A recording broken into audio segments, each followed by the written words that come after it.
Good. All right. Hey, WFC family. Dr. Jake Wilson again here with Wilson Family Chiropractic. I'm here with Emma Shearer-Carter, newly Emma Shearer-Carter for about 4 months now. She is a licensed professional counselor, working here in the Metro Atlanta area. And I wanted to get some information out to you guys. There's a lot of people right now that are struggling with anxiety, certain at-risk populations that could be struggling even more. And this is the field that Emma specializes in and works with every day. So Emma, go ahead, if you don't mind, just tell us what you do, where you've done it at, just so you know a little bit more about you. Yeah, sure. So like you said, I'm a licensed professional counselor. I work, my office is in Vinings, which is right near Smyrna.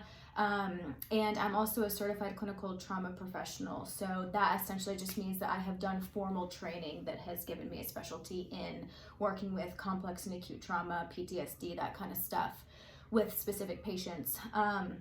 Currently, I'm working in private practice, but before I started doing private practice, I worked as the lead case manager on a women's outpatient trauma unit at a psych hospital in Smyrna. So that's kind of where I got the bulk of my experience, and I'm familiar with working at patients on an outpatient level like I'm doing now, and then people who are needing outpatient, and then I've also worked in inpatient care as well. So I kind of run the gamut in terms of the spectrum of people's levels of distress and acuity and all of that kind of stuff.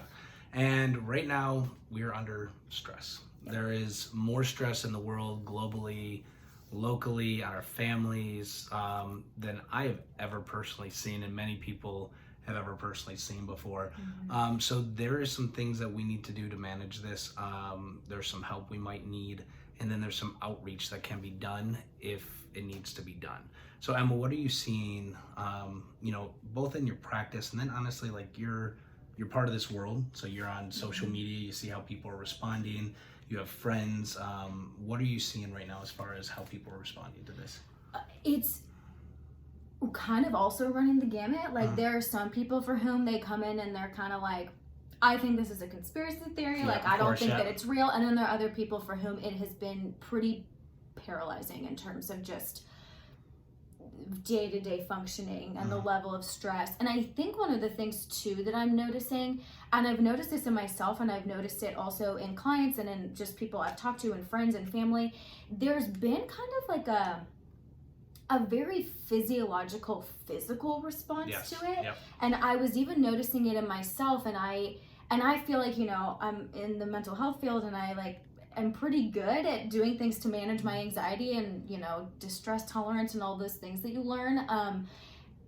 But I even was feeling earlier this week this sense of like this collective panic that everyone is feeling. And it was like a small animal was just sitting on my chest, which is not a feeling that I usually get with my anxiety. And I realized like, okay, this is just what everybody is feeling right now. So even on a low level, there's just this heightened level of awareness. If you think about us as animals, we're in fight or flight. We're in survival mode right now. And so I just think a lot of people are responding out of that. Some people incredibly consciously, and then other people very unconsciously maybe wouldn't even be able to put their finger on it.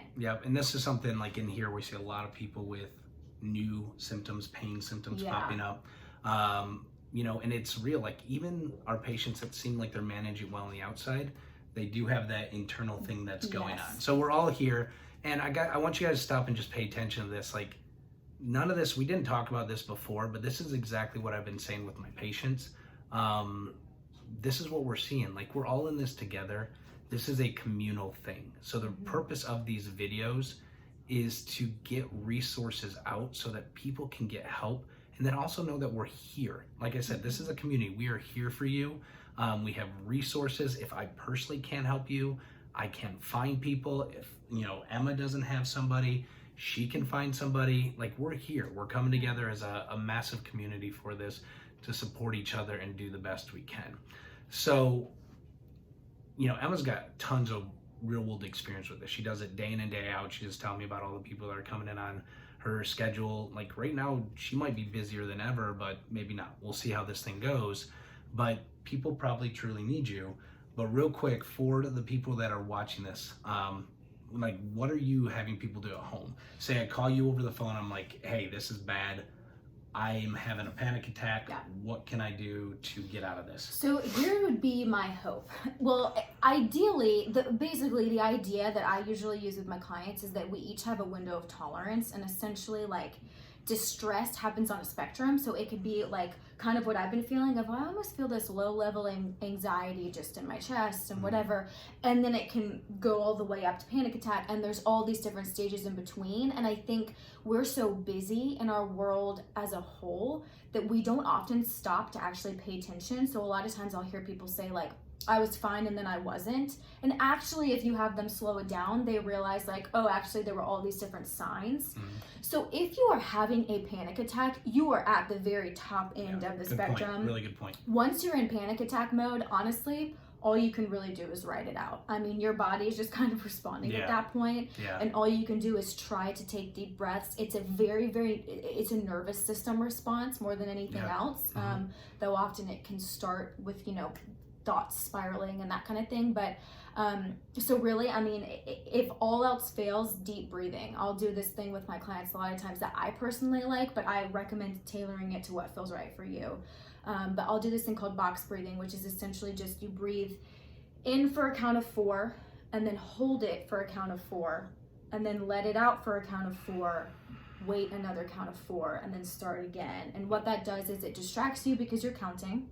And again, if count of 4 is too long or too short for you, you can change that. But it helps to regulate and kind of give some rhythm to your breathing, and then that just kind of inherently calms your nervous system. So if you're really panicking, freaking out, having an anxiety attack, then I would recommend just doing that. Box breathing. I was just doing it, by the way. Yeah. And I feel a little bit better, so it's good. See, actually, that makes sense, and she's 100% correct. That distracts your mind. Yeah, gives you something to focus on. That feels like something you have control over, as opposed to all these things that we have no control over. And it's, I think, a cool thing to start to realize that actually there's a really strong mind-body connection that exists in all of us. And when we're in a season like this, it's so common for us to sit here and our minds are trying to control our bodies and keep them from getting sick or from freaking out or whatever. And that actually really the only thing our minds have control over in our bodies is making them sicker. Yeah. Other than that, our minds can't make our bodies well. So really what we try to do is just kind of increase the connection that we have within ourselves, with nature, with one another. Obviously having to do that in some creative ways right now. But so yes, box breathing if you're really just panicking, but leading low level. Let's just talk about where most people are right now. Low level, I would say sticking to a routine. A lot of people are working from home, obviously a lot of social distancing and self-quarantine and that kind of thing. I think it's really important to still get dressed, take a shower, if do your hair, put on makeup, those kinds of things that you're like, oh, I don't need to do this, I can just work from my pajamas. But I mean, I don't know, I kept my pajamas on all day Tuesday and I felt my anxiety start to spike all because the time. I hear that a lot. So yeah, so still getting dressed, still meal prepping and cooking as much as you can do, that kind of stuff. Keeping a routine. I know a lot of people, can't exercise in the way they're used to, but there's so many different online platforms for at-home workouts that you can do. Doing like yoga videos on YouTube, that kind of thing. So yeah, sticking to a routine as best you can. I would also say things like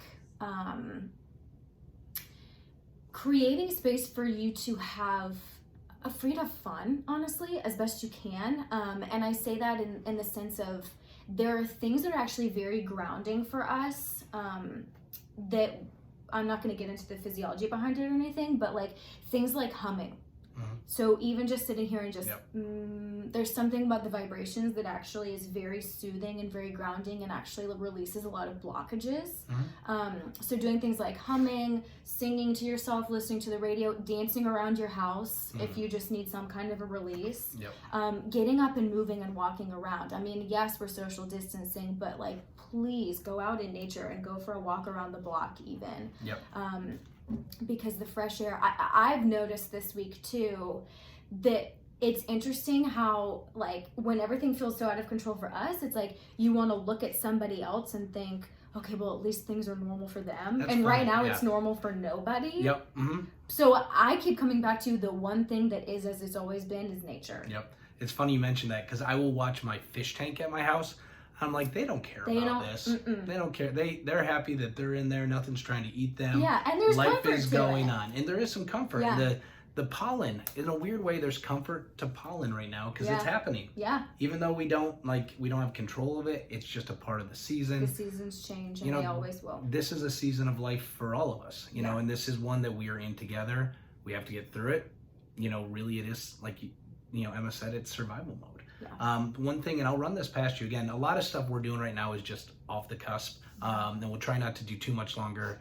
But something that me and my wife have been doing is called brain dumping. Have you ever heard of that? We just basically tell each other. I can imagine what it is. We just talk to each other about we get stuff off of our chest. Yeah. And we give each other that space at the end of the night to say, okay, I'm worried about this. This is what's going on. I imagine it takes, you can't just do that in the middle of something, or you can't just dump on someone all the time, but give us a second to just get it done with. Yeah. And then it's off of our chest, because we all have the same worries, but sometimes it's good to be able to verbalize it with someone you trust. That's why, I gave in a video earlier, I gave out my cell phone number. I mean it. If people need me, they can call me, even if they don't need me for chiropractic care. Mm-hmm. We're trying to be here on a extreme level for our patients right now. Because again, we keep saying this is not business as normal. This is completely abnormal, unique time in our period. And I think we have a unique opportunity as humanity to elevate ourselves from this. And that's what my prayer and my hope is that we actually elevate humanity from this instead of, just letting it collapse on us. So, Yeah. So brain dumping. I mean, you could do it with another person. I don't know if you ever heard of that. We just do it. I don't know that I've used that term for it, but Probably, it's just a natural catharsis that happens of when you talk about what you're feeling. Mm-hmm. Inherently, a lot of times it just feels better to feel like you're not holding it all in. I mean, you can do the same thing with journaling, with prayer. With all journaling's sorts of another thing. things. Yeah, you can do it if you're by yourself. We actually got it from a mentor and a coach of ours who's works with performance and that kind of stuff, and she mentioned that before. She did mention journaling. We have each other to do it off of. A journal's great. Mm-hmm. A phone call's great. If you have a weighted blanket, using a weighted blanket. Oh yes, those are amazing. Just the pressure points of it all. I mean, there's just something to, I think, feeling like we're wrapped up. And I mean, if you live alone, then that's really, really tough. Yeah. But if you have a pet, lay down with your pet, because I think that there's something to, or if you have roommates, if you have a spouse, your children, touch them. There's something to skin contact, to being able to feel someone's heartbeat, and there's rhythmic things that I think are actually very important, even when the rhythm of our everyday lives has changed. And that's why in a lot of clinics where people are very ill, especially natural health clinics, they have animals running around. Yeah. They have cats. They have cats everywhere. Yeah. Because the cats, calm people down. They have a natural rhythm with their purr, and it just helps to calm people's bodies. The purr, it's a humming. I know. Yeah, it is. It's So, so there's some great things. That's actionable steps. Share this if this is helpful to you. Now, the last thing we do is we know this gets bad. If for some people can really let this get a hold of you. If you are having a major crisis, though, who are we calling? Who do? Yeah, so if you're in a major crisis, I actually would not call your therapist, and I actually would not call Jake. No. Because, or Dr. Wilson. This is major stuff. Because A, we can't guarantee that we'll answer right away, and B, I mean, we will just have to pass you along to somebody else, and that's just more time. So call 911 if you need to. If all else fails, call 911. It's a number we all know. But there's also the Georgia Crisis Hotline, which is incredibly beneficial, and they are all working from home right now, actually, because all they do is they answer phone calls, but they have all the resources that they need, and they're very specific to the state of Georgia. Yeah. And then each state has their own crisis hotline. Or if you're really freaking out, then you can call a psychiatric hospital. And there are probably two main ones that I would say that are not also medical facilities, because I know that A, those are incredibly full right now, and B, those are probably incredibly triggering for a lot of people. Yeah. So Ridgeview Institute, which is one in Smyrna, and then Peachford, which is in Dunwoody, and those are both they've got inpatient. I'm not sure if outpatient programming is happening for them right now, but if you're really in crisis, it would probably be they'll know what to do. You can go in for an assessment there. So I think we're coming up on time, guys. It's a long video, but I think it was worth it if you got to watch it. This may not hit home with a lot of people if you're managing it well, but if not, hopefully this helps somebody. One thing I'll actually mention very briefly is that also this is happening on social media, and I actually don't have a Facebook, so I'm not sure what's happening on Facebook, but I know that on Instagram, there are a lot of therapist accounts that you can follow, and they are offering so many different little tips and tricks, like the ones that I've shared, but even more, if you want that kind of a thing kind of in your feed also, and you feel like you want those kinds of resources. Social media right now, this is going to get blasted out, can be an absolutely amazing tool, or it can be a nightmare. So I've learned recently, I knew about it for a while, but I haven't implemented it, but I found that little snooze button. So when someone on Facebook is posting out a lot of stuff, I snooze for 30 days. For 30 days. I give them a timeout for 30 days. A probationary period. Yeah, and if it happens again, they might be out of there. But I just, your headspace is a sacred, valuable thing right now. Protect it the best you can. And then we're here for you. Like I said, both on the extremes and whatever it is, if it's really help you need, we gave you the information what to do. But if you just need some support, lots of ways we're here for you. Yeah, and there's a lot of therapists who are doing telemental health services, and a lot of therapists who are really willing to do reduced rate and things like that right now too, because obviously financially this is a tough time. We all have to adapt. So I'll tag a lot of information in this post. I'll tag Emma's information if you need to reach out to her. But again, we're here for you guys. Whether you've been a patient now, we haven't seen you in 10 years, or you've never been a patient, we're here for you. So we'll see you soon.